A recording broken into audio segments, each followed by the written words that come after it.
안녕하십니까. 자, 45강 강원도 이야기로 또 영상을 찍게 됐습니다. 한 강이 그렇게 길지 않으니까요. 속도감 있게 공부하시고 문제도 다루어 보시면 되겠습니다. 자, 강원도 이야기 한번 해보죠. 동해바다가 이렇게 나와 있네요. 자, 우리가 강원도 얘기할 때 빼지 않고 나왔던 우리가 3월 달부터 계속적으로 봤던 말이 바로 영서지방과 영동지방입니다. 자, 여기는 태백산맥을 경계로 해서 서쪽을 영서, 동쪽을 영동이라고 한다고 했어요. 자연 환경적으로도 차이가 많이 나고 당연히 높은 산이 가로막고 있었기 때문에 문화적으로도 조금 다른 면이 있습니다. 그래서 영서와 영동을 비교하는 이러한 문항도 많이 출제가 되고 있어요. 우리 강원도 영상도 선생님 설명 끝나고 나면 뒤에 또 백지도가 붙을 거거든요. 자, 이 백지도 영상에서도 보면 영동과 영서가 이렇게 구분되어 있는 걸 확인하실 수 있습니다. 자, 먼저 영서부터 갈게요. 자, 영서 하면 우리가 고위평탄면 얘기 빼놓을 수 없죠. 평창이라든지 이런 데 가보면, 그죠? 우리가, 영서지방의 특징 중에 하나인 고위평탄면, 풍력발전, 고랭지 농업, 목축업, 이런 것들이었죠.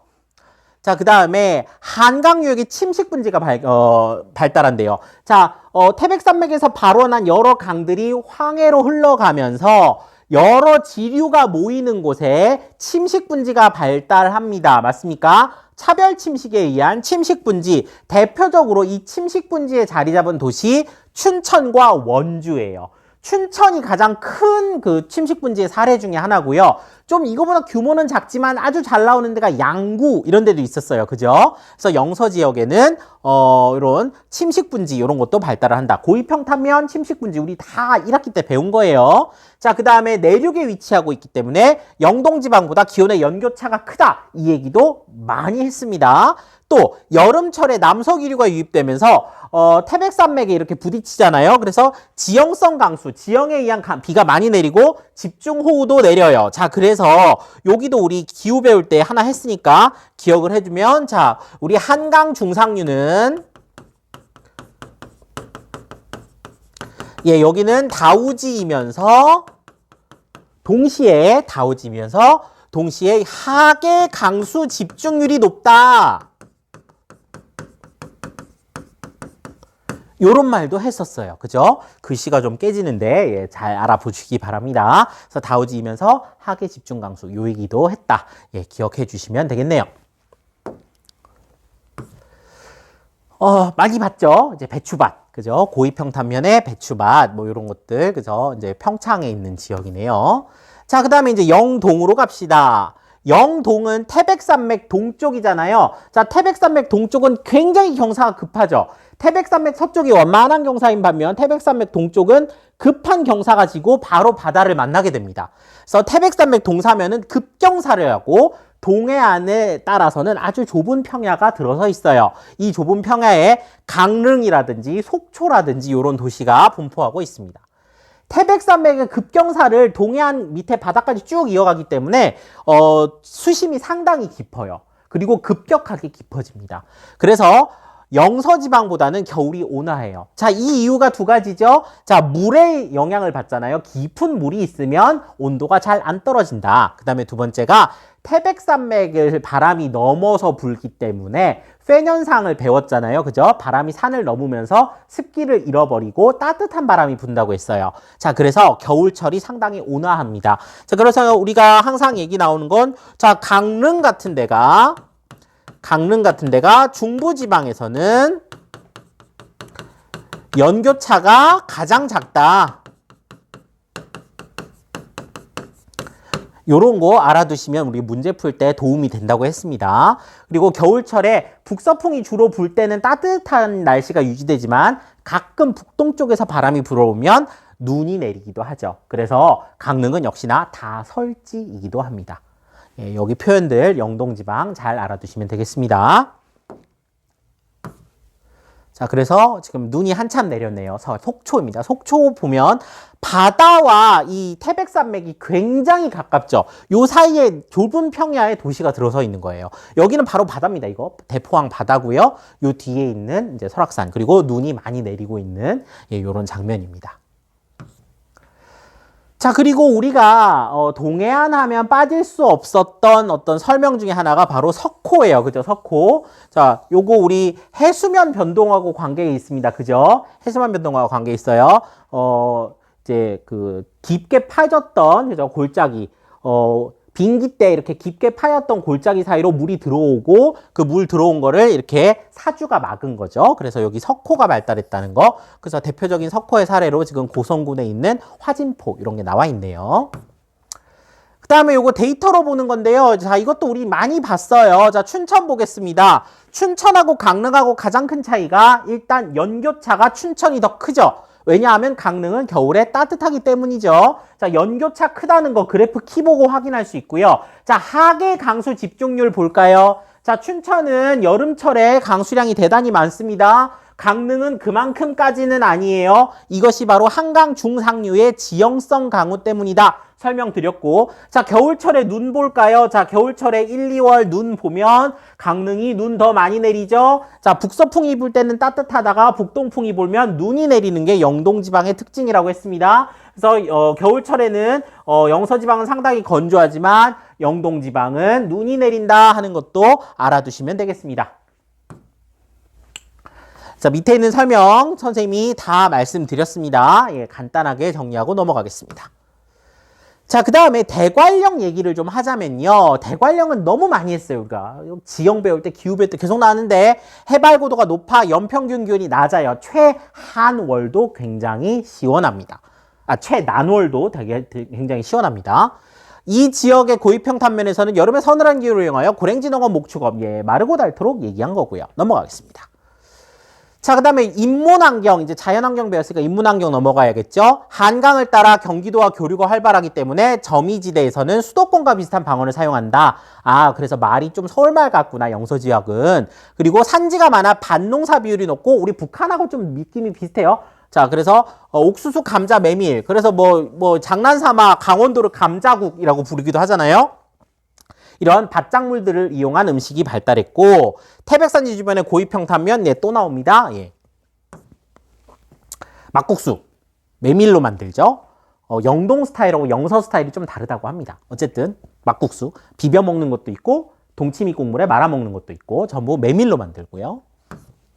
그 다음에 메밀 전병이라든지 올챙이 국수, 이건요 옥수수로 만든 거예요. 옥수수로 일종의 죽을 끓인다고 해야 될까요? 찐득한 죽을 끓여가지고 거기서 이렇게 똑똑 떨어지는 그 옥수수 죽 방울을 그대로 식혀서 만든 국수라고 합니다. 그래서 올챙이 모양으로 해서 올챙이 국수, 이거 옥수수로 만들었고, 메밀 전병, 맛있죠? 이런 것들을 이제 강원도의 음식이다라고 말씀드리겠습니다. 자, 그 다음에 이제 영동지방의 인문환경 넘어왔습니다. 영동지방은 태백산맥으로 막혀있기 때문에 영서 쪽보다는 오히려 경북 동해안 이쪽하고 또 교류가 많이 있었다고 해요. 그래서 점이지대에서는 경북말과 비슷한 방언을 사용하고, 또 아무래도 반농 반어촌, 우리나라는 그냥 순수 어촌은 잘 없다 그랬잖아요. 그래서 농사도 짓고 물고기도 잡는 이런 경관이 나타나고, 해안지형과 항만을 바탕으로 관광산업이 발달했다. 그래서 아름다운 해수욕장도 있고 석호도 있고 해안 절벽도 있고 뭐 이렇습니다. 그래서 관광산업이 발달했고, 오징어와 명태 굉장히 이 지역을 대표하는 음식입니다. 애석하게도 명태는 찬 바닷물을 좋아하는데 우리나라가 찬 바닷물이 더 이상 이제 잘 흐르지 않는 기후변화 때문이란 말이 많아요. 그래서 이 명태가 주로 러시아나 이런 데서 많이 들어옵니다. 여전히 전통 식문화에는 명태가 남아있는데 우리나라의 명태 어획량이 그렇게 많지 않은 거죠. 그래서 이런 음식들이 발달했다. 이런 것도 간단히 보겠습니다. 자, 그래서 강릉의 주문진 항구의 모습이고, 그 밑에 이제 수산시장 이런 데 가서 이제 관광 코스로 활용되기도 하고요. 오징어 순대, 오징어 이렇게 안에다가 여러 가지 속을 채워가지고 뭐 이렇게 삶아 먹거나 쪄 먹거나 이렇게 부침개로 해 먹거나 뭐 이렇습니다. 그리고 이제 강원 지역의 산업 바로 얘기를 넘어가 보면 밭작물 얘기했습니다. 그 다음에 산이 많으니까 임산물도 많아요. 그리고 항구, 동해가 있으니까 수산자원 이런 것들도 이야기했습니다. 자, 그 다음에 지금은 사실 쇠퇴했는데 강원도 남부 지역을 가면 광업이 발달했어요. 아니, 왜 자꾸 오징어 순대가 나오죠? 자, 강원 남부 지역에서는요, 우리가 평안누춘군 기억납니까? 그죠? 무연탄을 바탕으로 한 평안누춘군 지역에서 광업이 많이 성장을 했었는데 지금은 더 이상 무연탄을 많이 사용하지 않게 되면서 쇠퇴한 요런 역사도 있습니다. 여기가 보면 이제 태백의 장성광업소라는 곳인데요. 무연탄 탄광의 모습이고요. 자, 이렇게 더 이상 석탄을 사용하지 않게 된 데에는 물론 석탄 자체가 불편해서 소비자들의 선택을 못 받은 것도 있는데 석탄 산업 합리화 정책이라고 하는 이 정책의 영향을 크게 받았어요. 석탄 산업 합리화 정책으로 인해서 석탄 산업이 쇠퇴한 것이 결정타였습니다. 그래서 영월, 정선, 태백, 삼척, 강원 남부 벨트에 이 광업 지역이 침체가 되고 인구가 지속적으로 빠져나가고 그래서 태백이 시 중에서는 인구가 가장 적어요. 요런 이제 인구 감소의 침체를 맞이했습니다. 이걸 이제 살리기 위한 여러 가지 노력이 있어요. 일단 광업 벨트가 아닌 지역부터 얘기를 해보자면 춘천의 바이오 산업, 원주의 의료 산업 클러스터, 요거는 하나 기억해 주시면 좋겠습니다. 자, 원주 의료 산업 클러스터, 자, 의료 기기 같은 거 만드는 요런 것들이 이제 원주로 많이 모여 있어요. 그 다음에 강릉의 신소재 해양 바이오 사업, 뭐 요런 것들이 이 지역의 어떤 특징이다. 산업적 특징이라고 보고 1차 산업을 기반으로 한 소득 창출 노력도 계속하고 있는데 이거는 그렇게 원만하지는 않아요. 자, 그래서 요 지역, 요 세 가지 지역의 어떤 특징들 알아두시고요. 그래서 원주 메디컬 인더스트리 테크노밸리 뭐 이런 게 있네요. 의료기기. 그러니까 병원이나 아니면 헬스케어 하는 데서 많이 사용되는 기기들을 이제 원주에서 좀 유치해서 생산하고 연구하려고 하는 이런 거죠. 그리고 혁신도시도 있습니다. 원주는 기업도시와 혁신도시가 모두 위치한 곳이다. 요거 많이 공부했었죠. 여기 이제 기업도시 쪽이었다면 여기 혁신도시 쪽이죠. 그래서 한국관광공사 이런 게 이사 왔네요. 2015년에. 그래서 혁신도시에 대한 이야기 많이 해드렸습니다.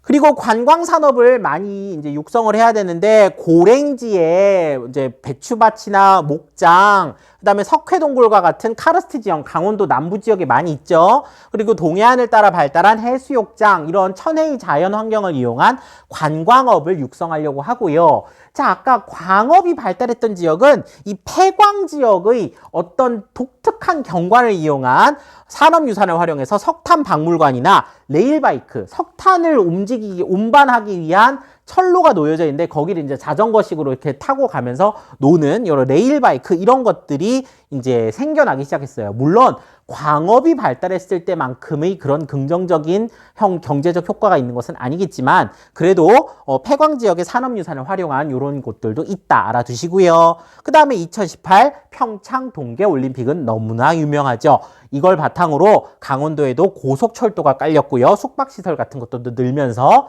관광산업이 한 단계 더 도약했다 이런 평가를 받습니다.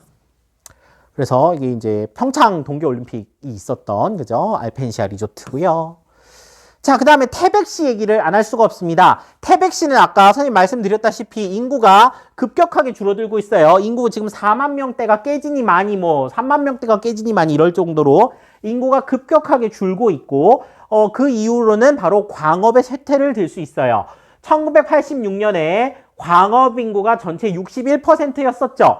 하지만 2020년에 들자 광업은 3.8%로 줄어들고 기타 여러 가지 서비스업, 그러니까 먹고 살기 위한 여러 가지 장사, 자영업 이런 것들로 많이 바뀌었다는 겁니다. 그리고 인구는 확 빠졌죠.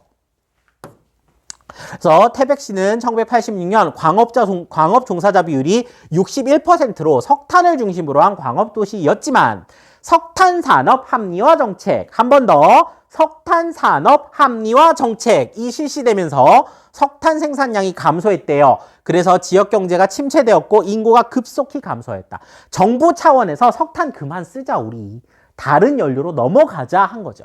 그래서 태백시는 이런 어려움을 극복하기 위해서 석탄 박물관, 행사, 축제, 관광 상품을 개발하고 새로운 산업도 유치하려고 했다. 하지만 이제 그런 산업적인 것보다는 도소매업, 숙박 음식업 이런 것들로 산업이 조금 바뀌는 그리고 인구는 많이 빠져나간 이런 상황입니다. 그래서 이런 걸 살려보려고 이제 탄광 지역의 철도를 이용해서 여기 좀 사람들이 자전거 타고 가고 있죠. 그죠? 이 철로 위에서 타는 이건 정선입니다. 정선. 그 다음에 여기 보면 탄광 지역에 있었던 열차를 이렇게 체험해 보는 거. 이런 것들 뭐 태백뿐만 아니고 이제 여러 지역에서 많이 하고 있어요. 자, 여기까지 해서 강원 지역도 살펴봤습니다.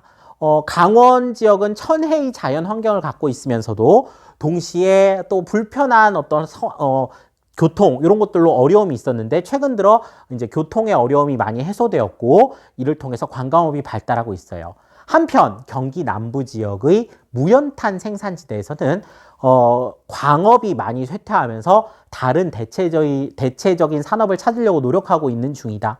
이렇게 정리할 수 있겠습니다.